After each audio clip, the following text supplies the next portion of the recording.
This video is sponsored by the MMA channel Jesse on Fire. I'll play a clip of him after the video, but the guy is a character. I mean, he's hilarious, and the content is quality. More than happy to recommend the channel here. I'll leave a link in the description, and please, check out the guy's channel.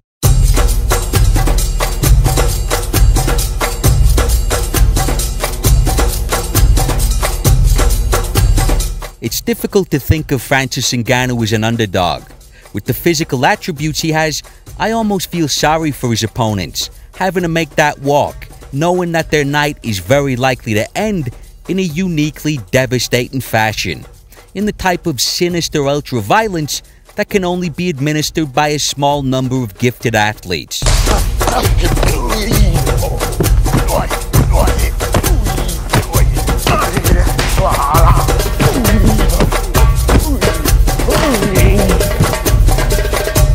No, inside the octagon, Ngannou is generally the hammer. But if you take a step back from the sport, Francis Ngannou has one of the biggest underdog stories I've seen.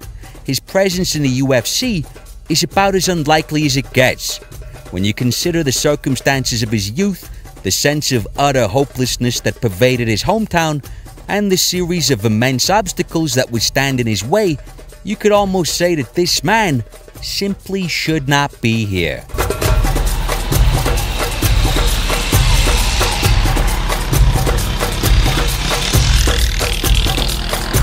Je suis né d'une famille très pauvre, on a toujours eu à manquer de tout. Francis was born in a small mining town called Badi, Cameroon. His father was an abusive man, beat his mother, beat his siblings, and beat Francis. Now, this is not just a man beating a woman and kids. This is a man with Francis Ngannou-type genetics wailing on his family. I mean, that's a terrifying prospect for a grown-ass man. So it must have been especially traumatic for a young child. When Francis was 6, his parents divorced. And this is something Francis often talks about. It was a pivotal point in his youth. It turns out when Francis' father wasn't hammering his family into the dirt, playing whack-a-mole with his kids, he was up to no good. He was a violent man, a known street fighter, who was constantly at odds with the police. And it was only upon the divorce of his parents that Francis became aware of his father's reputation and shameful behavior. The whole thing left a chip on his shoulder. Because when my parents divorced, that's when I realized my dad didn't have a good reputation. And I heard how they talk about my dad, and I didn't like it. I was 6 years old. I didn't know what I wanted to become in life, but right away I knew what exactly I don't want to become. I don't want to become like my dad. So one of Francis' earliest life lessons would be taken from a negative situation. He used his father as a role model, a shining example of exactly what not to be. You see this often with children of chronic alcoholics. They grow up watching repulsive behavior that fractured their family, and so they never drink themselves. Well, Francis' father was abusive before he ultimately deserted his family, and he appeared to be somewhat of a troublemaking menace. As a consequence, Francis was determined to never be any of those things. My father, this guy who never did anything for us, at the end of the day was a role model for me. I understood through him what I didn't want to be. For the family, the repercussions of the divorce was further instability and an absence of anything concrete or dependable. They moved from place to place, and he changed schools often. The frequent nature of these moves and his family's poverty made him a target for bullies, who often reminded Francis that he and his family were beneath them. As a result, Francis didn't really mix or develop close bonds with other kids. He regarded himself as a bit of an outsider. Toute mon enfance, je l'ai passé de gauche à droite et ça fait que j'ai jamais eu d'attache. À chaque fois, je devais passer une année scolaire dans un établissement et l'année prochaine, je devais le passer dans un autre. J'avais jamais d'amis, ni même de camarades de classe. Je pense que c'est ça qui a développé mon côté solitaire. Regardless of that, Francis was initially interested in school, especially mathematics, and after seeing all the legal fees involved in his parents' divorce, at one point he even wanted to be a lawyer. Unfortunately, when Ngannou was a child, Cameroon did not provide free education. At 10 years of age, he ran into problems paying for school and had to get a job.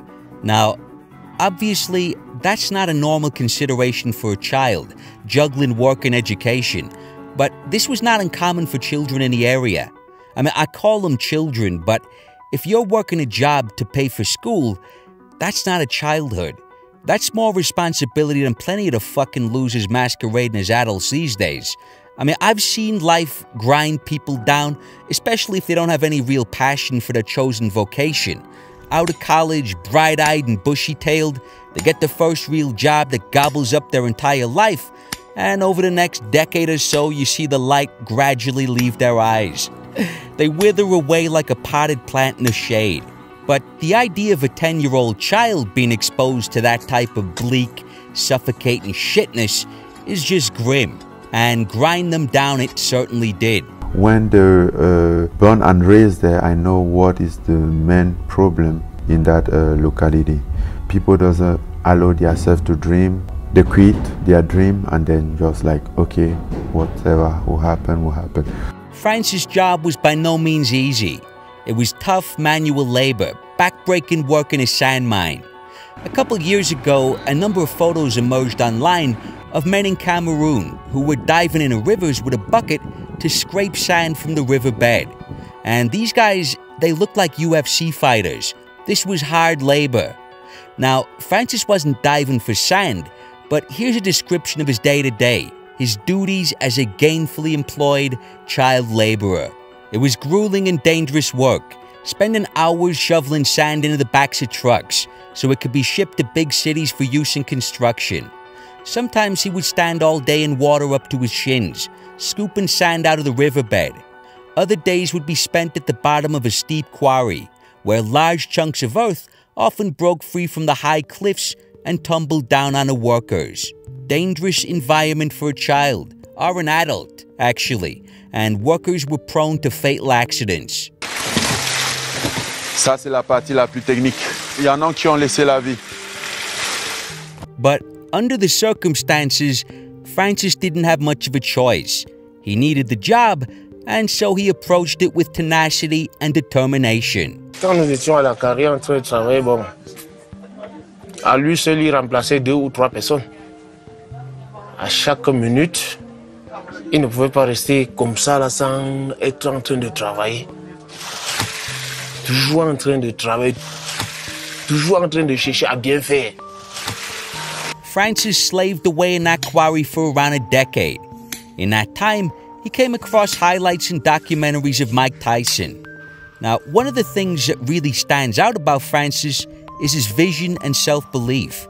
Because here, there's no real hope, no opportunities, certainly no facilities, and he has no experience in any sport.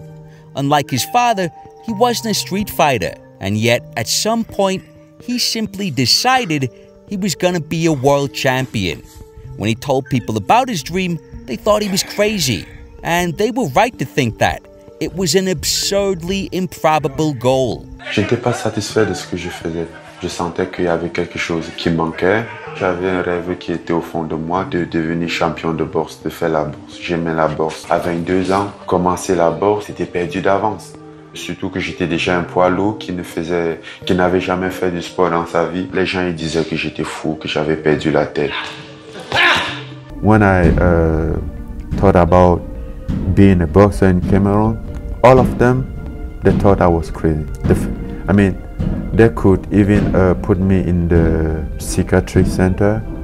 I was like, this guy lost his mind. Nobody believed in that. Even my mom told me, hey kid, I love you, but forget that. Come down, you know. I'm always gonna support you, but come down to the reality. They always doubt me. My family, everybody said, this guy lost his mind. Please, help Francis. Francis is going crazy.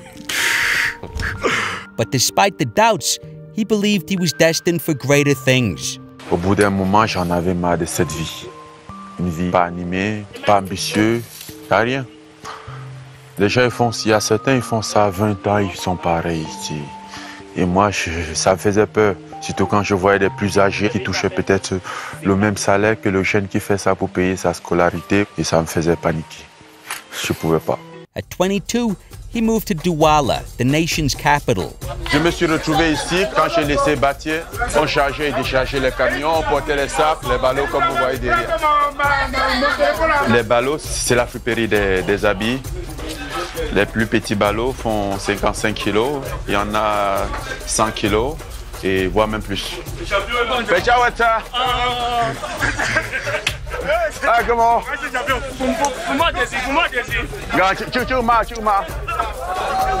Ah, yeah. Oh.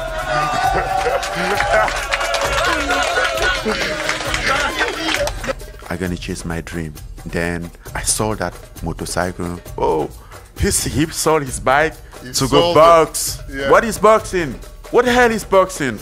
I don't know exactly what the hell is boxing, but I know what is my dream, and I'm gonna try it. The guy sold his motorcycle to pay for boxing lessons. I mean, under the circumstances, you can imagine what people were saying. You hear about that big imbecile Francis? He's after selling his motorcycle to pay for boxing lessons. Poor guy thinks he's gonna be a world champ.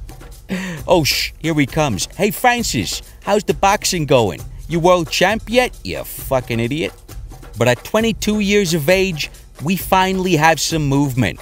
Francis left his hometown for the capital. He sold his motorcycle to train boxing, and in doing so, he took his first meaningful steps towards his dream. But not long after, his plans were struck down when he contracted hepatitis B. Now, this sounded like an especially severe case because the doctor prescribed medication that would cost around $1,000. Obviously, he didn't have the money. All Francis' cash was tied up in the stock market and a diverse cryptocurrency portfolio. Now, the guy was broke as fuck, couldn't afford the treatment, so he returned home to Batty to recuperate with his family. Man, I had hepatitis B. That was scary. I think I came out of that with high blood pressure because I was a lot of stress. The medicine wasn't in Cameroon and it was like $1,000. So I didn't have that money. So I just go back to the village. And once I went back to the hospital and the doctor said, I don't have it anymore. Now, outside this illness being a significant event that interrupted his goal, it also highlights a grave concern that appears to loom large in Francis' mind. That is the unavailability of healthcare in Cameroon and the totally avoidable mortality associated with it. He's spoken about these issues many times. Man, I came from Africa. I couldn't afford go to hospital when I was sick for a very long time. 2 weeks ago, Israel Adesanya said he's had malaria 8 times. Did you see that? I mean, most people from Africa has that many times, more than 8 times. According to an excellent article from Chad Dundas, whenever Francis hits a wall in training, he imagines his mother's sick and unable to afford health care. That idea helps him push through mental barriers. He's also stated that in Cameroon, a lot of people die there for nothing because they don't have $50 to go to the hospital. So healthcare, disease, the untimely and totally unnecessary death of loved ones, these were all huge concerns for Francis. Anyway, when he recovered, he rededicated himself to his dream. Enough is enough. I'm not just gonna survive in the life. I'm gonna live. I'm gonna chase the dream. And he still had tremendous confidence. I always believe that, I don't know why, but it seems like I had some voice in my mind who told me that it's gonna happen. How? I don't know, but it's gonna happen. Then I'm like, yes, I'm gonna do it. And that was just like 6 to 7 years ago. I don't know why, but I feel that. I always feel something in me who tell me that everything was doing great. But Francis also had an exit strategy. You know, when I start boxing, it was something very difficult for them to accept. Everyone like, what is this? What do you want to do? What do you doing? Are you mad? Do you not have not opportunity, no chance? I just say, okay, maybe I'm wrong, but this is my passion, so I'm going to try.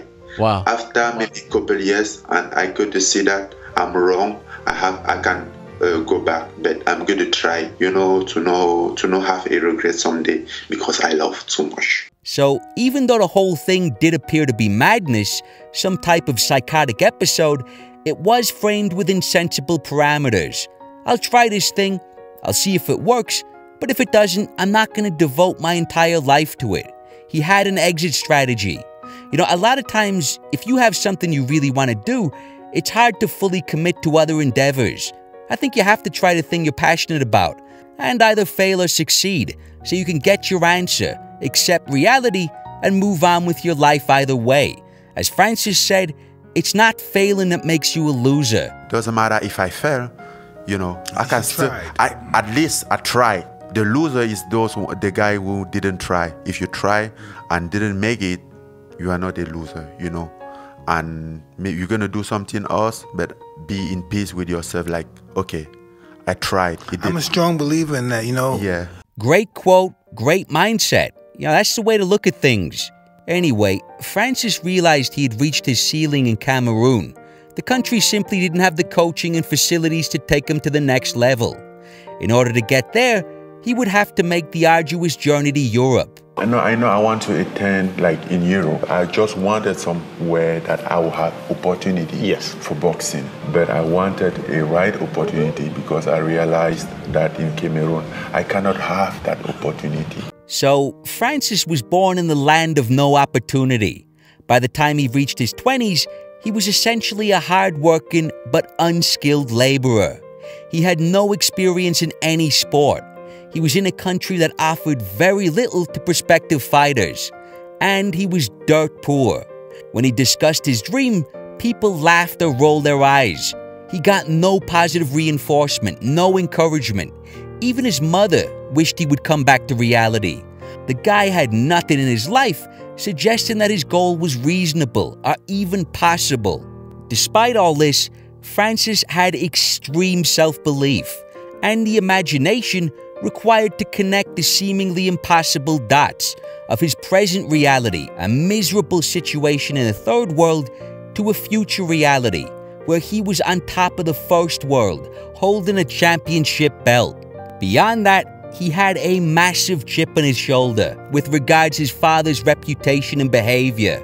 He wanted to take his father's natural ability to fight and rather than cultivate a reputation of a menace to society, instead use it to cultivate something positive, to create something great. I don't want to become like my dad. So since then, everything that I think about, everything that I was putting myself into, it was first of all something who's going to save my reputation, who's not going to make me look bad. And he wanted to one day be able to offer his own kids a better life. So, and have kids and they have the same miserable life as me, being ashamed in front of their friend all the time? No way. I'm gonna try something different. He wanted to be able to support his mother, repay her for the sacrifices she had made over the years, and as I said, be prepared for any unforeseen illnesses. Then I'm like staring at my mom sometime like this. So I was thinking like, maybe this might be the last time that I'm seeing her. We've been through a lot and our mom always been there for us. And I'm like, okay, this has to change sometime. You know, as a kid, I was able to see the fear in the eye of my mom. And one of my goals was to take that fear out of her.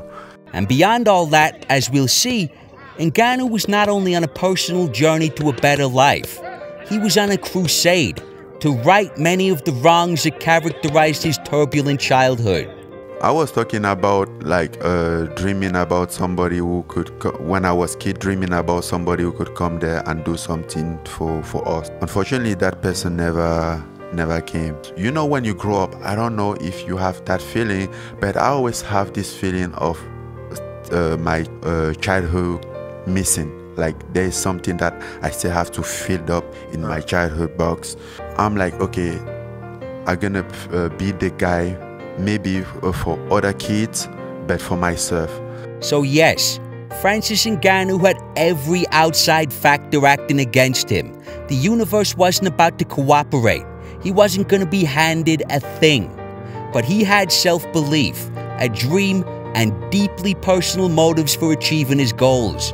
If Francis could get where he wanted to be, he could transform his life and the lives of his loved ones. shake the looming shadow cast by a dysfunctional father, and beat a path out of sheer destitution for thousands of kids to try to follow.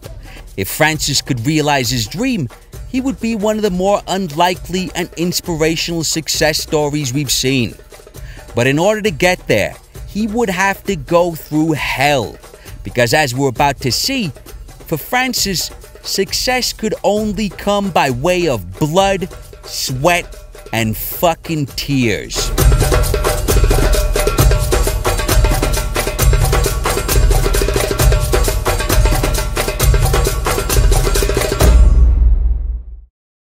Anyway, so let's talk about Jon Jones and Francis Ngannou, just around the fight itself, right? So initially, when this fight was being discussed, I was like, this is stupid, okay? If Jon Jones comes up to fight Francis Ngannou, he's going night-night. I was giving him essentially no shot in that fight. No shot at all, because Francis is going to land a punch at some point, and Jon Jones is going to go asleep at some point.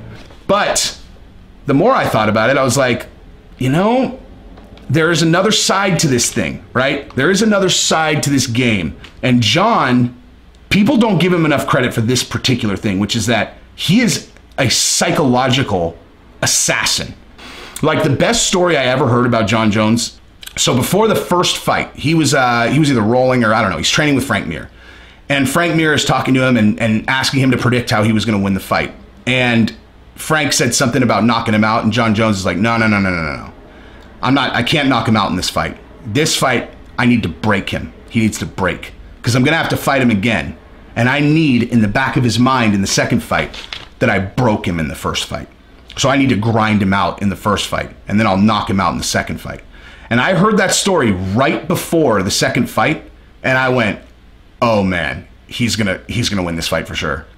In terms of Jon Jones leveraging his mental warfare on Francis, if he gets out of the first round, doesn't get hurt, and frustrates Francis, he doesn't even necessarily need to hurt him. He just needs to frustrate him, right? Make Francis start to doubt himself, because that's where Francis is vulnerable, in my opinion, right? If you look at how the Stipe fight unfolded, and then look at how he fought against Lewis in the next fight, that is a mental approach. It's a breakable mental game.